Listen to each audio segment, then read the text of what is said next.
میں اس گھٹنا کو دھارم کے اینگل سے ہی دیکھتا ہوں. ٹھیک ہے، فلسطین کے لوگوں پہ ظلم ہو رہا ہے، لیکن اسلام کی جو دیش ہیں،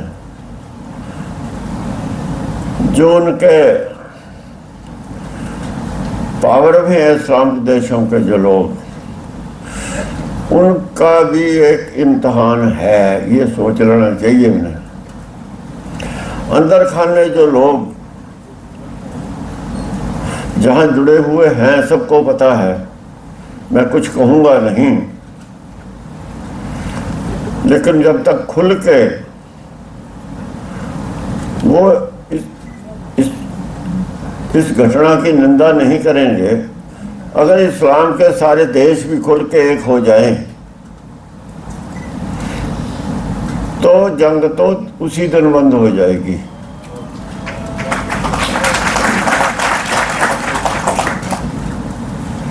اور یہ خون جو ہے نا، یہ بچوں کا، یہ ضائع نہیں جائے گا. اس سے اسلام نکلے گا، اسلام پیدا ہوگا. اب جب اسلام پیدا ہوگا تو یگ بدل جائے گا، دھرم کا ہی راج ہوگا. یہ مجھے پتا ہے، اس بات کو میں کہہ سکتا ہوں دعوے سے.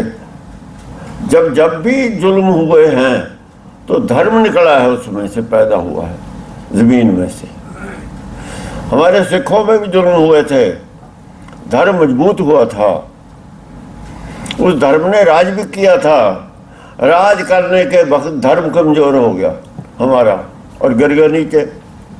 ایسا اسلام کے ساتھ ہوا ہے. جن لوگوں پہ شکتی ہے ان میں دھرم کمزور ہے. میں منہ پہ کہتا ہوں سب کے،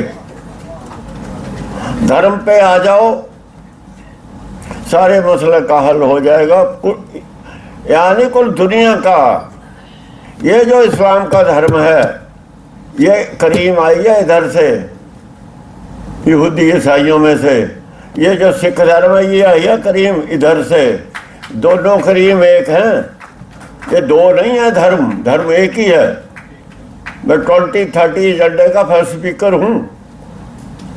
میں نے ثابت کیا ہے کہ یہ جو حق سچ کا دھرم ہے، کسی کا بھی ہو، آج مسلمان اس پہ قائم نہیں ہے. جس روز مسلمان انہوں نے اسلام قبول کر لیا، دنیا اپنے آپ کر لے گی.